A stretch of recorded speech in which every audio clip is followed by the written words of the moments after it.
ओम शांति। आज है 11 अगस्त 2021 के ईश्वरीय महावाक्य। पहले सुनते हैं मुरली के मुख्य पॉइंट्स। बाबा ने कहा, सभी को दुखों से लिबरेट कर सुख शांति देने वाला सिवाय एक रूहानी बाप के दुनिया भर में और कोई नहीं है। वही तुमको सुख धाम में जाने के लायक बना रहे हैं। बाप ने तुम्हारी बुद्धि का ताला खोल दिया है। तुम श्रीमत द्वारा इतना श्रेष्ठ बन रहे हो जो वहाँ कोई वजीर आदि से राय लेने की दरकार नहीं रहेगी। जितना जो पुरुषार्थ करेंगे उतना उच्च पद पाएंगे। वहाँ मेल फीमेल की दृष्टि नहीं रहती। तुम सब बच्चे बेहद के बाप से वर्षा ले रहे हो। फिर कहा, अगर माया घड़ी घड़ी तुमको बाप की याद भुला देती है तो इसके लिए उपाय रचना चाहिए। जब तक जीना है, पुरुषार्थ करना है, ज्ञान अमृत पीते रहना है। अभी सबके शरीर खत्म होने हैं। ऐसा नहीं है कि आत्मा आग में पड़ने से पवित्र हो जाएगी। आत्मा को याद रूपी योग अग्नि से ही पवित्र होना है। इसलिए यादगार में दिखाते हैं, सीता आग से पार हुई। तुम बच्चों को ज्ञान रत्नों से झोली भरनी है। कोई भी प्रकार का संशय नहीं आना चाहिए। जितना प्रीत बुद्धि होंगे उतना उच्च पद पाएंगे। और लास्ट में बाबा ने कहा, एक मैं ही मीठी सेक्रीन हूँ। अब तुम भी और सब बातें छोड़ बहुत मीठी सेक्रीन हो जाओ। सबको यही बताओ, सुख धाम स्थापन करने वाला बाप आया हुआ है। उनसे सुख का वर्षा ले लो। इस शरीर का भान छोड़ अब देही अभिमानी बनते जाओ। और अब सुनते हैं महावाक्यों को विस्तार से। मुरली का सार, मीठे बच्चे, बाप मीठे से मीठी सेक्रीन है। इसलिए और सब बातें छोड़ उस बाप को याद करो तो मीठी सेक्रीन बन जाएंगे। प्रश्न, तुम बाप द्वारा श्रीमत लेकर अपने अंदर कौन से संस्कार भर रहे हो? उत्तर, भविष्य में बिगर वजीर सारे विश्व पर राज्य करने के। तुम यहाँ आए ही हो भविष्य राजधानी चलाने की श्रीमत लेने। बाप तुम्हें ऐसी श्रीमत दे देते जो आधा कल्प तक कोई की राय लेने की दरकार नहीं। राय उन्हें लेनी पड़ती जिनकी बुद्धि कमजोर हो। गीत, तुम ही हो माता पिता, तुम ही हो बंधु सखा, तुम ही हो। ओम शांति। मीठे मीठे रूहानी बच्चों ने गीत सुना। यह किसने कहा कि मीठे मीठे रूहानी बच्चे? जरूर रूहानी बाप ही कह सकते हैं। मीठे मीठे रूहानी बच्चे अभी सम्मुख बैठे हैं और बहुत ही प्यार से बाप समझा रहे हैं। अभी तुम जानते हो, सिवाय रूहानी बाप के सर्व को सुख शांति देने वाला, वो सर्व को दुखों से लिबरेट करने वाला दुनिया भर में और कोई नहीं है। इसलिए दुख में बाप को याद करते रहते हैं। तुम बच्चे सम्मुख बैठे हो, जानते हो बाबा हमको सुख धाम के लायक बना रहे हैं। सदा सुख धाम का मालिक बनाने वाले बाप के सम्मुख आए हैं। अभी समझते हैं सम्मुख सुनने और दूर रहकर सुनने में बहुत फर्क है। मधुबन में सम्मुख आते हो। मधुबन मशहूर है। मधुबन वृंदावन में उन्होंने कृष्ण का चित्र दिखाया है, परंतु कृष्ण तो है नहीं। यहाँ तो निराकार बाप तुम बच्चों से मिलते हैं। तुम्हें स्वयं को घड़ी घड़ी आत्मा निश्चय करना है। मैं आत्मा बाप से वर्षा ले रही हूँ। सारे कल्प में यह एक ही समय आता है। यह कल्प का सुहावना संगम युग है। इनका नाम रखा है पुरुषोत्तम। यही संगम युग है जिसमें सब मनुष्य मात्र उत्तम बनते हैं। अभी तो सभी मनुष्य मात्र की आत्मा तमो प्रधान है, जो फिर सतो प्रधान बनती है। सतो प्रधान है तो मनुष्य उत्तम होते हैं, तमो प्रधान होने से मनुष्य भी कनिष्ठ बनते हैं। तो आत्माओं को बाप बैठ सम्मुख समझाते हैं, सारा पार्ट आत्मा ही बजाती है, ना कि शरीर। आत्मा और शरीर जब दोनों का मेल होता है तो पार्ट बजता है। तुम्हारी बुद्धि में आ गया है कि हम आत्मा असल में निराकारी दुनिया व शांति धाम में रहने वाले हैं। यह किसको भी पता नहीं है, ना खुद समझते ना समझा सकते हैं। तुम्हारी बुद्धि का ताला अब खुला है। तुम समझते हो बरोबर आत्माएं परम धाम में रहती हैं। वह है इनकॉर्पोरियल वर्ल्ड, यह है कॉर्पोरियल वर्ल्ड। यहाँ हम सब आत्माएं एक्टर्स पार्टधारी हैं। पहले पहले हम पार्ट बजाने आते हैं, फिर नंबरवार आते जाते हैं। सभी एक्टर्स इकट्ठे नहीं आ जाते, भिन्न भिन्न प्रकार के एक्टर्स आते जाते हैं। सब इकट्ठे तब होते हैं जब नाटक पूरा होता है। अभी तुमको पहचान मिली है, आत्मा असल शांति धाम की रहवासी है। यहाँ आती है पार्ट बजाने। बाप सारा समय पार्ट बजाने नहीं आते, हम ही पार्ट बजाते बजाते तमो प्रधान बन जाते हैं। अभी तुम बच्चों को सम्मुख सुनने से बड़ा मजा आता है। इतना मजा मुरली पढ़ने से नहीं आता। यहाँ सम्मुख होना तो पहले सतयुगी आदि सनातन देवी देवता धर्म वाले ही आते हैं। तुम जानते हो भारत गॉड गॉडेस का स्थान था, अभी नहीं है। चित्र देखते हो तो थे जरूर। पहले पहले हम देवी देवता थे। अपने पार्ट को तो याद करेंगे कि भूल जाएंगे। बाप कहते हैं तुमने यह पार्ट बजाया है, यह ड्रामा है। नई दुनिया सो फिर पुरानी होती है। पहले पहले ऊपर से जो आत्माएं आती हैं वह गोल्डन एज में आती हैं। यह सब बातें अभी तुम्हारी बुद्धि में है। सतयुग आदि में तुम ही आए थे पार्ट बजाने। तुम विश्व के मालिक महाराजा महारानी थे, तुम्हारी राजधानी थी। अभी तो राजधानी है नहीं। अब तुम सीख रहे हो हम राजाई कैसे चलाएंगे। वहाँ वजीर होते नहीं, राय देने वाले की दरकार नहीं। वह तो श्रीमत द्वारा श्रेष्ठ ते श्रेष्ठ बन जाते हैं। फिर उनको दूसरे कोई से राय लेने की दरकार नहीं रहती। अगर कोई से राय लें तो समझा जाएगा इनकी बुद्धि कमजोर है। अभी जो श्रीमत मिलती है वह सतयुग में भी कायम रहती है। अब तुम्हारी आत्मा फ्रेश हो रही है। अभी तुम बच्चों को देही अभिमानी बनना है। शांति धाम से आकर यहाँ तुम टोकी बने हो। टोकी होने बिगर कर्म हो न सके। यह बड़ी समझने की बातें हैं। जैसे बाप में सारा ज्ञान है वैसे तुम्हारी आत्मा में भी अब ज्ञान है। आत्मा कहती है हम एक शरीर छोड़ संस्कार अनुसार फिर दूसरा लेता हूँ। पुनर्जन्म भी जरूर होता है। आत्मा को जो भी पार्ट मिला है वह बजाती रहती है और संस्कारों अनुसार दूसरा जन्म लेती रहती है। आत्मा की दिन प्रतिदिन प्योरिटी की डिग्री कम होती जाती है। पतित अक्षर द्वापर के बाद काम में लाते हैं, फिर भी थोड़ा सा फर्क जरूर पड़ जाता है। तुम नया मकान बनाओ, 1 मास के बाद कुछ फर्क जरूर पड़ेगा। अभी तुम समझते हो बाबा हमको वर्षा देते हैं। बाप कहते हैं हम आए हैं तुम बच्चों को वर्षा देने। जितना जो पुरुषार्थ करेंगे उतना पद पाएंगे। बाप के पास कोई फर्क नहीं है। बाप जानते हैं हम आत्माओं को पढ़ाते हैं। आत्मा हरेक अपने लिए पुरुषार्थ करती है। मेल फीमेल की दृष्टि यहाँ नहीं रहती। तुम सब बच्चे बेहद बाप से वर्षा ले रहे हो।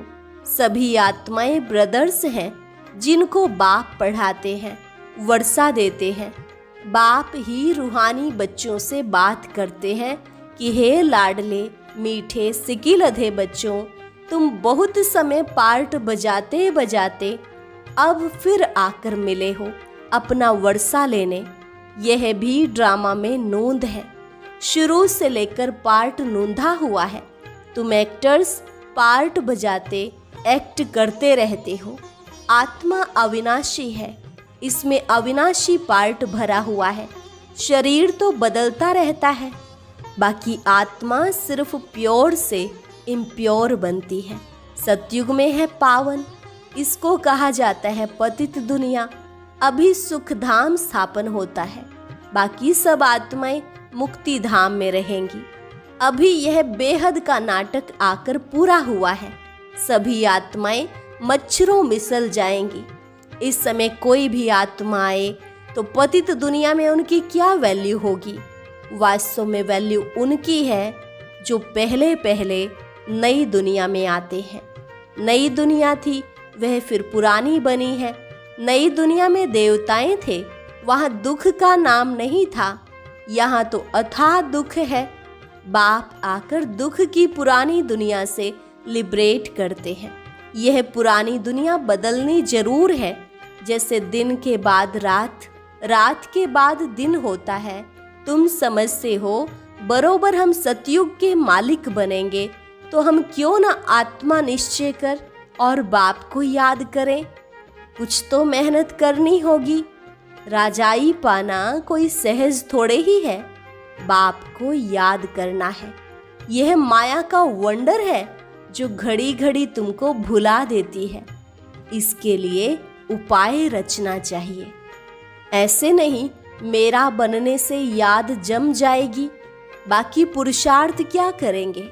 नहीं, जब तक जीना है पुरुषार्थ करना है, ज्ञान अमृत पीते रहना है।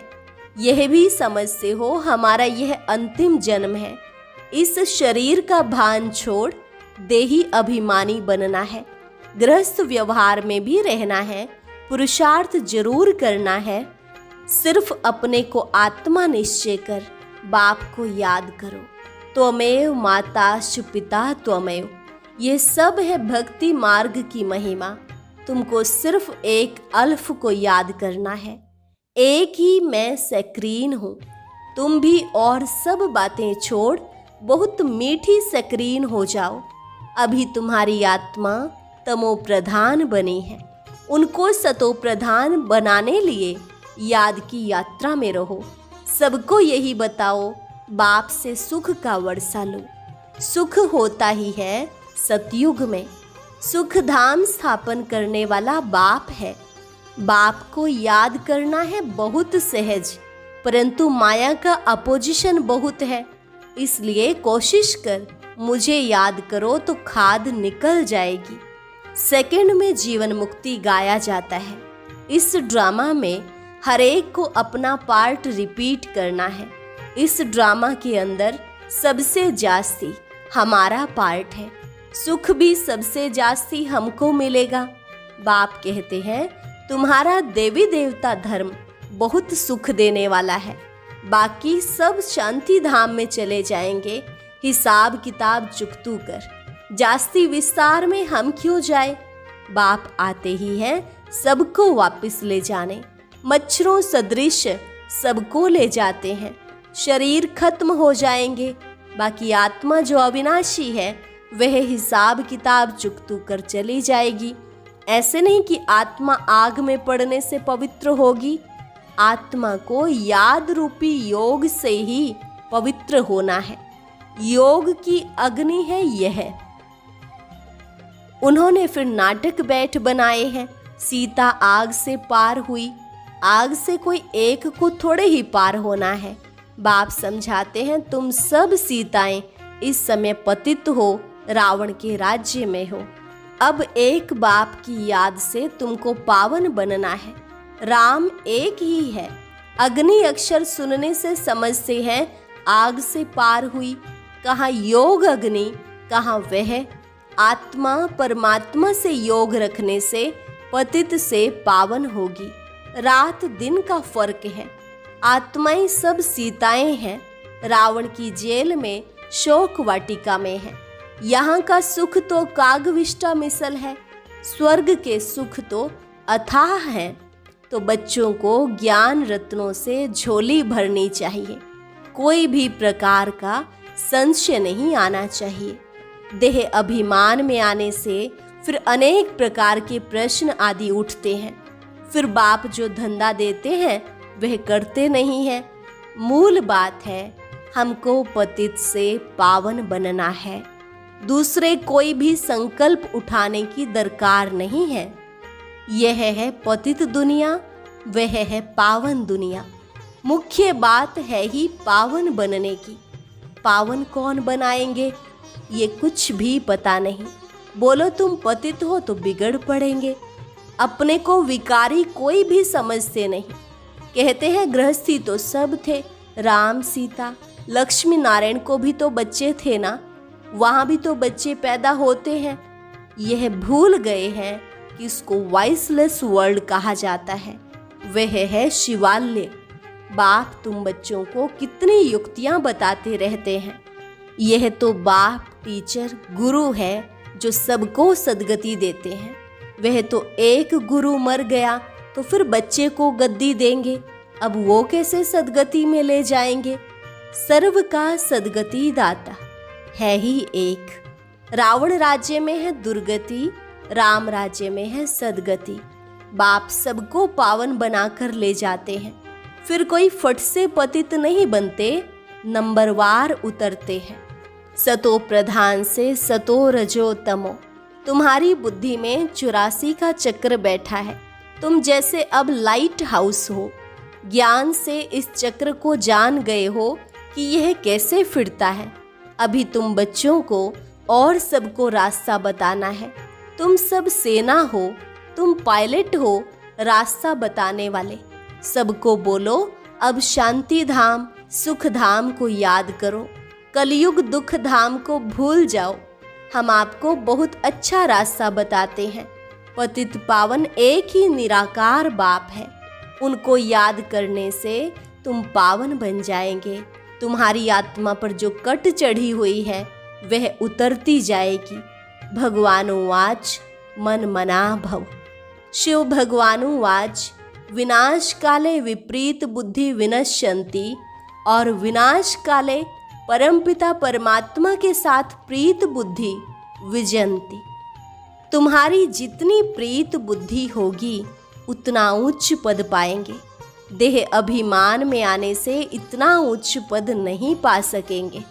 अच्छा, मीठे मीठे सिक्की लधे बच्चों प्रति मात पिता बाप दादा का याद प्यार और गुड मॉर्निंग। रूहानी बाप की रूहानी बच्चों को नमस्ते। रूहानी बच्चों की रूहानी बाप दादा को नमस्ते नमस्ते, गुड मॉर्निंग। धारणा के लिए मुख्य सार। पहली पॉइंट, ज्ञान रत्नों से अपनी झोली भरनी है। किसी भी प्रकार का संशय नहीं उठाना है। जितना हो सके बाप को याद करने का पुरुषार्थ कर पावन बनना है, बाकी प्रश्नों में नहीं जाना है। दूसरी पॉइंट, एक बाप से सच्ची प्रीत रख, बाप समान मीठी सक्रीन बनना है। वरदान, हर एक की राय को रिगार्ड दे। विश्व द्वारा रिगार्ड प्राप्त करने वाले बालक सो मालिक भव। हर एक की राय को रिगार्ड दे। विश्व द्वारा रिगार्ड प्राप्त करने वाले बालक सो मालिक भव। चाहे कोई छोटा हो या बड़ा, आप हर एक की राय को रिगार्ड जरूर दो, क्योंकि कोई की भी राय को ठुकराना गोया अपने आप को ठुकराना है। इसलिए यदि किसी के व्यर्थ को कट भी करना है तो पहले उसे रिगार्ड दो, स्वमान दे, फिर शिक्षा दो। यह भी तरीका है। जब ऐसे रिगार्ड देने के संस्कार भर जाएंगे तो विश्व से आपको रिगार्ड मिलेगा। इसके लिए बालक सो मालिक, मालिक सो बालक बनो। बुद्धि बेहद में शुभ कल्याण की भावना से संपन्न हो। स्लोगन, मस्तक पर सदा साथ की स्मृति का तिलक लगाना यही सुहाग की निशानी है। मस्तक पर सदा साथ की स्मृति का तिलक लगाना, यही सुहाग